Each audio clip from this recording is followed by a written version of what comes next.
इस बीच चलते हैं अब अगली खबर को लेकर के बात करते हैं। सरकार ऐसी स्कीम पर काम कर रही है जिसके तहत घरों में पुराने एयर कंडीशन दे करके नया खरीदा जाता है तो नए पर डिस्काउंट दिया जाएगा। ऊर्जा मंत्रालय इस योजना पर काम कर रहा है। रिपोर्ट के मुताबिक योजना के लिए हाल में सरकार ने एयर कंडीशनर बनाने वाली प्रमुख कंपनियों से बैठक भी की है। सर, ये पॉलिसी कैसे काम करेगी और किस तरह के विकल्पों पर विचार हो रहा है?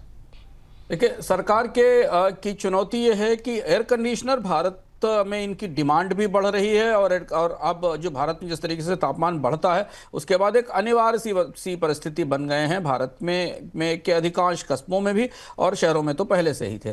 दूसरी बड़ी चीज़ है कि भारत के एयर कंडीशनर बिजली की खपत में कुख्यात हैं, बहुत बुरी तरह बिजली की खपत करते हैं। कितनी भी तकनीक उन्नत हो जाए लेकिन जैसे से एसी पुराना होता जाता है उसमें बिजली की खपत बढ़ती जाती है। ऊर्जा मंत्रालय की चुनौती यह है कि वो किस तरह से एयर कंडीशनिंग को इफिशियंट बनाकर उसमें ऊर्जा की खपत घटा सके। 3-4 महीने से अलग अलग मौकों पर इस तरीके की नीति पर काम चल रहा है कि पुराने एसी के एक्सचेंज की पॉलिसी लाई जाए। जो ताजी तैयारी है वो ऊर्जा मंत्रालय और जो उसके साथ ऊर्जा संरक्षण पर काम करने वाली एजेंसियां हैं वो मिलकर इसकी तैयारी कर रही। जो संकेत शुरुआती में हमारे पास है उसमें कि 10 साल से पुराने एसी बदले जाएंगे। इसके लिए जो डीलर है, एसी प्रोड्यूसर है, एसी बनाने वाली कंपनियां और डीलर हैं, उन्हें स्क्रैपेज के लिए ज़्यादा पैसा ऑफर करने के लिए कहा जाएगा। जिस तरीके से आप बैटरी में देखते हैं, जब आप पुरानी बैटरी बदलने जाते हैं, नई बैटरी लेने जाते हैं तो पुरानी बैटरी की एक प्राइस मिलती है। टायर में भी स्क्रैपेज चलता है। उस स्क्रैपेज पॉलिसी को डिफाइन किया जाएगा इलेक्ट्रॉनिक्स के मामले में, एसी के मामले में, जिससे कि आप पुराना एसी जब रिटर्न में दें तो आपको ज़्यादा और अच्छी कीमत मिल सके। इसकी वजह यह कि जब तक अच्छी कीमत नहीं मिलेगी लोग नया एसी नहीं खरीदेंगे। दूसरी बात यह कि इसको उजाला स्कीम की तरह भी लागू करने की कोशिश की जा रही है जिससे कि नए एसी के लिए और भी प्रोत्साहन दिए जाए, लेकिन तत्काल कोई ऐसी सीधी सब्सिडी जैसी स्कीम आती नहीं दिखाई दे रही। ये ज़रूर है कि एसी कंपनियों पर इस बात के लिए दबाव होगा कि वो अब ज़्यादा पैसे देकर पुराने एसी खरीदें और नए एसी स्थापित किए जाएं, जिससे कि 3-4-5 साल वो एसी ठीक चलते हैं और बिजली की खपत सीमित रहती है। जी। प्राइवेट अस्पतालों में हेल्थ इंश्योरेंस वाले मरीजों से ज़्यादा शुल्क वसूले जाने की शिकायतों के बाद सरकार हेल्थ इंश्योरेंस क्लेम की प्रोसेसिंग करने वाले डिजिटल प्लेटफॉर्म यानी नेशनल हेल्थ क्लेम एक्सचेंज की देखरेख का जिम्मा वित्त मंत्रालय को सौंपा जाएगा। अभी तक स्वास्थ्य मंत्रालय इसकी देखरेख कर रहा है। रिपोर्ट के मुताबिक इस एक्सचेंज को वित्त मंत्रालय के वित्तीय सेवा विभाग के अधीन किया जाएगा और इस पर बीमा रेगुलेटर IRDAI का रेगुलेशन लागू होगा। सर, ये ओवर चार्जिंग कैसे हो रही थी और आगे किस तरीके से रेगुलेशन होता हुआ दिखाई देगा?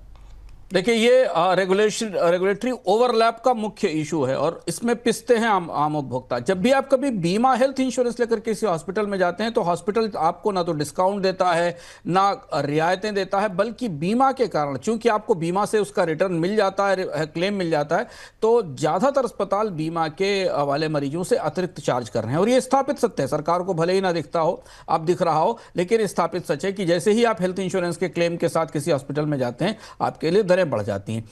स्वास्थ्य मंत्रालय इसे संभाल नहीं पाता क्योंकि बीमा स्वास्थ्य मंत्रालय के अधिकार का क्षेत्र नहीं है। नेशनल क्लेम एक्सचेंज, जहां पर जाकर आप इस तरीके के क्लेम सेटल करते हैं और इनके बारे में जानकारी देते हैं, वहां आने वाली सबसे ज्यादा शिकायतें या सबसे ज्यादा क्लेम के दावे इसी पर हैं कि हमारे पास बीमा था, हम अस्पताल में गए, अस्पताल ने हमसे 15% 20% ज्यादा सर्विस का पैसा लिया जो वो सामान्य मरीज से, जो कि कैश या अलग किसी दूसरे माध्यम से पेमेंट करता है, उससे लिया जाता है। तो अब ये पूरा का पूरा मामला स्वास्थ्य मंत्रालय के हाथ से निकलकर वित्त मंत्रालय के पास पहुंच गया है, क्योंकि इंश्योरेंस सरकार के नियंत्रण में आता है, वित्त मंत्रालय की व्यवस्था है। तो अब वित्त मंत्रालय का economic affairs division claim exchange पर काम करेगा, इसे देखेगा और वहां से ये इस बात पर निर्धारित करेगा कि बीमा कंपनियां अस्पतालों के साथ मिलकर ये सुनिश्चित करें कि जो स्टैंडर्ड प्रिस्क्राइब्ड रेट हैं वही बीमा के क्लेम के समय, हेल्थ इंश्योरेंस के क्लेम के समय दिए जाएं। पिछले 1 साल 1.5 साल से इसमें तमाम कोशिशें चल रही, सुप्रीम कोर्ट की तरफ से भी आदेश आ चुके हैं, लेकिन मामला अभी सुलझता नहीं दिख रहा है। स्वास्थ्य मंत्रालय एक तरह से इसको करने में बहुत कामयाब नहीं हुआ, तो अभी दूसरी व्यवस्था सोची गई है कि इसे बीमा कंपनियों की तरफ से वित्त मंत्रालय के जरिए संचालित किया जाए। जी। हाई फ्रीक्वेंसी ट्रेड करने वाली अमेरिकी कंपनी जाने स्ट्रीट पर सेबी के प्रतिबंध के बाद शेयर बाजार में डेरिवेटिव ट्रेड के वॉल्यूम में भारी गिरावट आई है। 10 जुलाई के नेशनल स्टॉक एक्सचेंज का डेरिवेटिव टर्नओवर 21% से ज़्यादा घटा है। 10 जुलाई को NSE पर डेरिवेटिव सेगमेंट में 25.25 करोड़ कॉन्ट्रैक्ट के सौदे हुए हैं। पहले ये आंकड़ा 31.92 करोड़ कॉन्ट्रैक्ट का था। सर, ट्रेडिंग वॉल्यूम घटने की संभावना तो थी, लेकिन बाजार पर इसका क्या असर देखने को मिल रहा है? बीएससी के शेयर में तो हम देख रहे हैं लगातार पिटाई होती हुई दिखाई दे रही है। विपुल जी, ओवरऑल बाजार के ट्रेंड में भी है। जैसे आज जो हमने गिरावट देखी बाजार में, इसमें एक बड़ा हिस्सा मुंबई में यहाँ बात करने की कोशिश कर रहे थे, तो ये पता चलता है कि ऑप्शन ट्रेडिंग और डेरिवेटिव्स के ट्रेड पर जो सख्ती हुई है उसका एक असर बाजार के सेंटीमेंट पर पड़ रहा है, क्योंकि बाजार में मूवमेंट, तेज मूवमेंट इसके जरिए होते थे। पर यहाँ दो बेहद महत्वपूर्ण तथ्य उभर कर सामने आते हैं। हमने दर्शकों को जेन स्ट्रीट पर चर्चा करते समय बताया था कि इस फैसले के बाद डेरिवेटिव्स में का टर्नओवर गिरेगा, वॉल्यूम गिरेगा, और वो हमें सामने दिख रहा है। महत्वपूर्ण बात यह कि एक कंपनी क्या इतनी ताकतवर थी कि उसके जाने के बाद 21% वॉल्यूम में गिरावट आ गई, और अगर ऐसा है तो फिर वो कंपनी बहुत बहुत बड़ी थी और बहुत प्रभावी थी। दूसरी महत्वपूर्ण बात यह कि बाकी जो कंपनियां हैं, क्या वो अब सेंटीमेंट खराब होने के कारण आगे सक्रिय नहीं है, या ट्रेडर या इन्वेस्टर्स इस समय इसलिए आगे नहीं आ रहे हैं कि उन्हें आने वाले समय में किसी जांच और पड़ताल का शक है? क्योंकि जेन स्ट्रीट का मामला सेबी के ऑर्डर के हिसाब से किस स्कैम था कि उसने रिग किया था एक्सचेंज को, उसने इंडेक्स को रिग किया था। हालांकि उसका कहना है कि ये हेजिंग की तकनीक थी। इस पूरी व्यवस्था के बीच डेरिवेटिव्स और ऑप्शन का सेगमेंट काफ़ी मायूस हो गया है, काफ़ी कमज़ोर भी हो गया है, और ये बाजार के ओवरऑल सेंटीमेंट के लिए अच्छा नहीं दिख रहा है। इसीलिए आज हमने देखा कि बाजार में गिरावट के और भी कारण थे, लेकिन उसमें एक कारण विपुल जी ये भी था। सर, लेकिन क्या ये सेंटिमेंट लंबा चलेगा? क्योंकि आज तो जो तमाम लोग सपोर्ट की बात कर रहे थे 25,250 की, वो भी टूटता हुआ दिखाई दिया।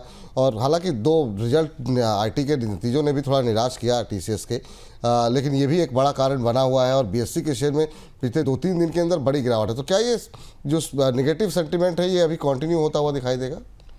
अब ये मामला तो उलझ गया। बैंक निफ्टी में भी हमने ठीक ठाक गिरावट देखी, क्योंकि बैंक निफ्टी ही वो इंडेक्स था जिसको जो इस पूरे रिगिंग में या इसको जेन स्ट्रीट की रिगिंग में शामिल पाया गया था।